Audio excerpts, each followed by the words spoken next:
cobradvs here, and this is going to be my 2012 sort of Game of the Year video, where I'm going to go through some of my favorite games, some of my least favorite games, and everything in between. So I have 4 lists, and I'm going to try and go quickly, but the 4 lists are my top 10 sort of modern games of the year, or not my top 10, I'm sorry, my top modern games of the year, my top retro games of the year, my top, let's see, I have some honorable mentions, and then disappointments. So there's 4 lists, and I guess we'll just go ahead and get started with the top 5. Well, no, we'll do the retro games first, and these are in no particular order, but these are 4 games, and I only chose 4 that I got this year that I really enjoyed. You know, I got a lot of games this year.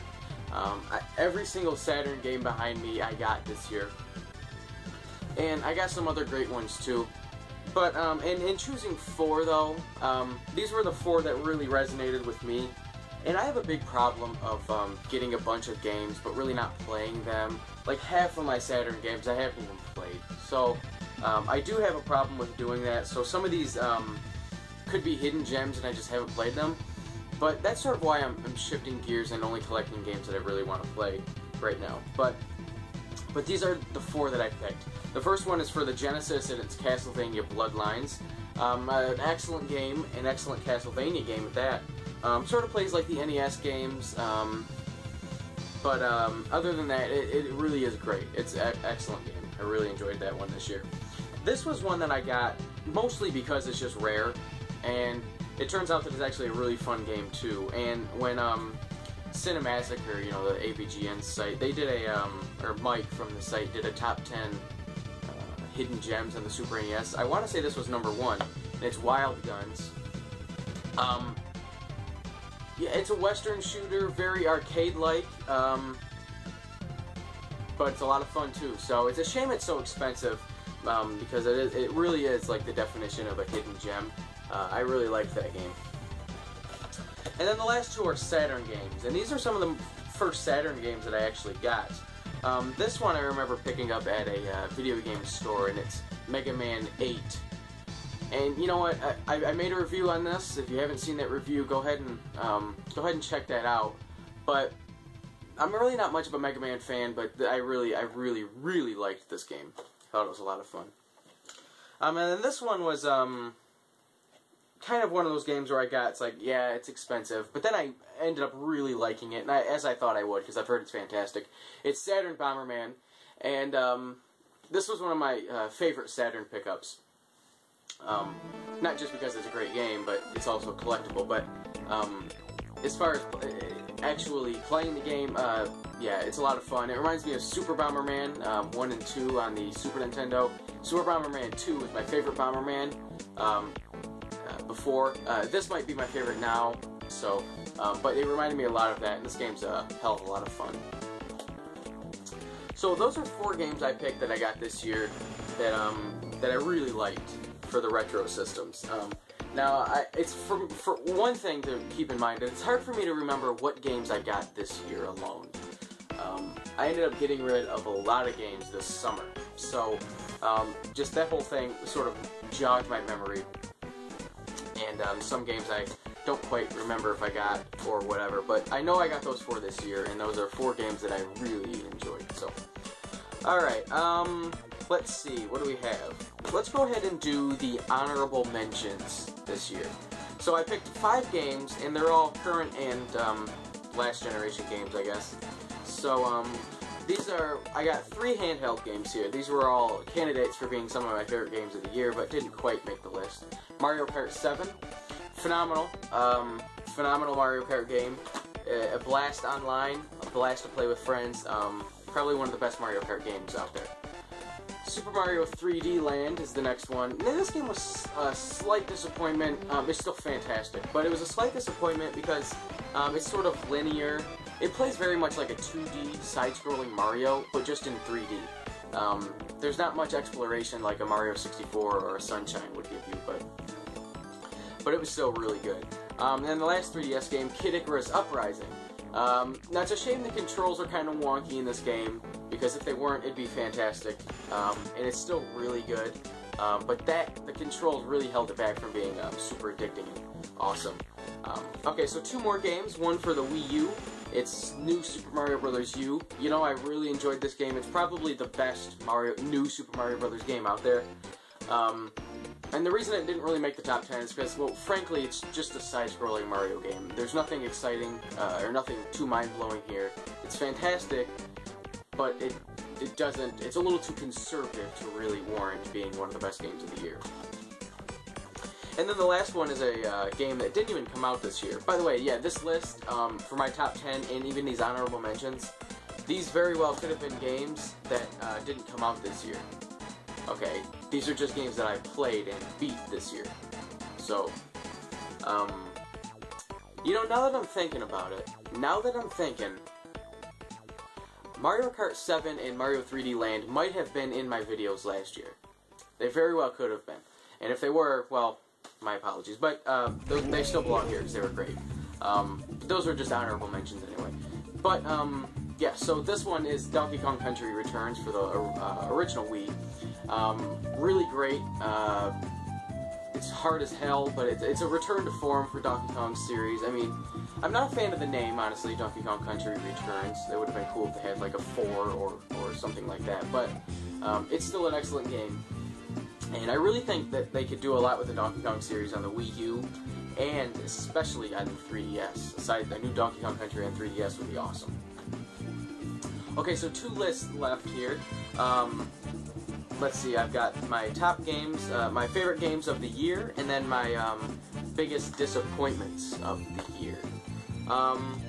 So why don't we go ahead and get through the disappointments first. I'll start with a couple of 3DS games, and I just got this one and I just talked about it in my pickups video. Sonic Generations, just disappointing, not very good, had high expectations, or at least moderate expectations, and I just haven't really had much fun with it at all.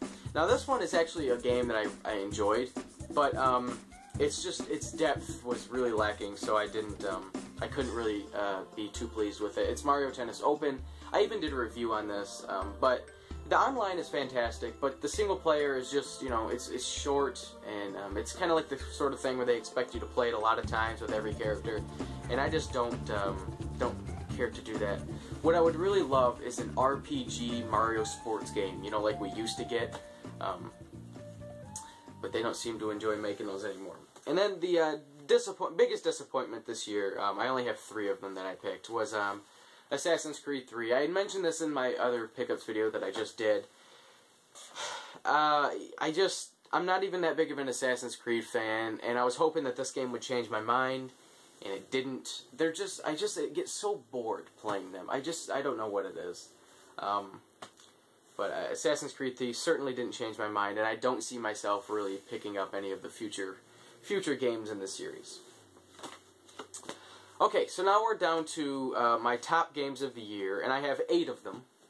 And they're not necessarily in any particular order, but I will go ahead and sort of space them out accordingly by system. And we'll start with the let's see, we'll start with the Wii. Well, no, we won't start with the Wii. We'll start with the Xbox. Then we'll start with the let's see. I'm just sort of organizing it right here. We'll start with the Xbox, the Wii U, then the Wii, and yeah, we'll just go from there. Alright, so for the Xbox, I only had 2 games that I picked this year, and my first one was, I don't know, I feel kind of odd putting this on my favorite games of the year, but Doom 3 BFG Edition. Doom 3 is one of my favorite first-person shooters on the original Xbox, and I was pretty excited when they announced this version, and it's good, the graphics are nice and everything like that. I didn't finish this version, but it's still fantastic, really a little more action-packed than the original. Was more scary. This one's more action, but it's still a great game, and I had a lot of fun with it. And then this one was kind of a no-brainer. I mean, I really enjoyed it, and it was a victim of poor timing for me because the Wii U came out like 2 weeks afterwards, so I really didn't get a lot of time with this.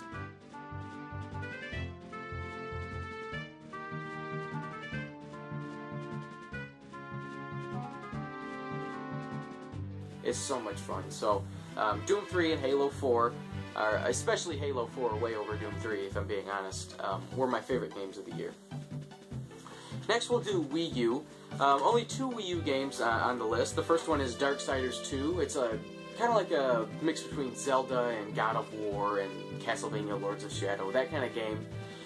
But the Zelda-esque parts of it with the puzzle solving and everything really made this game a lot of fun. And it's not only on Wii U, it's on PS3, Xbox 360, and it might even be on PC, I'm not sure. But I held off because I really wanted it, but I held off for the Wii U version, and I'm glad I did. Okay, so this next game very well could be my favorite game of the year. And I was actually just playing it. And the more I play it, the more I absolutely love this game. It's fantastic. It's Batman Arkham City Armored Edition. Now, I didn't play the original Arkham City, so I can't really speak for the differences, but the way this game uses the Wii U gamepad is really impressive. Excuse me, but, yeah, so, in fact, when I'm done with this video, I'll probably be playing this game. So, yeah, this game's fantastic. It's a great mix between, like, it reminds me of Spider-Man 2 on the original Xbox, and sort of like a Grand Theft Auto, just because of how it's open world. Fantastic. I cannot even recommend this game enough. It's phenomenal. Really like it. Okay, so now we're on to the last 2 systems, the Wii and the 3DS. Now, keep in mind, these aren't all games that came out this year, but these are my, some of my favorite, one of these is easily my favorite game of the year. But we'll go ahead and start with the only 3DS game that I included in my top list, and that's Ocarina of Time 3D. Loved it. It's an absolutely incredible game. I mean, when you hear about games that people always say are so good, and you always hear people like spouting off how good game X is and how good this game is. Well, Ocarina of Time is a game that people are always complimenting, and I never played it. And after I beat Link to the Past, I knew I had to give this a shot, and I figured it'd be a perfect time to get it because it's on the 3DS. And oh my god, this game was awesome. Loved it. Loved it. Okay, so 2 Wii games, and then we'll get to my game, probably my game of the year. Alright, so this first one is an RPG, and I didn't finish it, unfortunately, but it was a lot of fun when I was playing it, and that's Xenoblade Chronicles. And I know Ball and Nick, 1982, if you guys watch him, I think this was his game of the year. And if you're an RPG fan, I can easily see why that would be the case. But yeah, this game is a lot of fun. Really not much I can say about it. If you're GameStop, because this was a GameStop exclusive, you know, I'm really happy they didn't put any sort of GameStop sticker on here, like a. So anyway, if your GameStop does have this game, go ahead and pick it up if you like RPGs. And even I don't even like RPGs that much, but I did enjoy this game quite a bit. A lot of people compared it to The Last Story, also on the Wii, and I think it was better. That was my opinion, but. Okay, so this game, I don't even know when this game came out. Okay, it came out in 2009, and I just got it this year, and I've only played a third of it, but it was enough to put on this list, and it's Metroid Prime Trilogy. So, I never really played Metroid Prime, but I really enjoyed playing this one. I need to go play 2 and 3 still, to really get full experience, I think. But, yeah, so Metroid Prime Trilogy. A shame this game is expensive and hard to find, but it's excellent. Okay, now it's time for my game of the year, and this was really no decision or no contest. Absolutely enjoyed every second I put into this game, and it warrants buying a Wii, if you ask me, considering it's so cheap. Skyward Sword, wow. My second favorite Zelda game, right behind Link to the Past, just because that was my first one, and loved it. Brilliant game, worth getting a Wii for, excellent. So, that's everything, guys. That's my games of the year, my disappointments, and everything else like that. So, I got a room tour coming up, so stick around, and we'll see you then.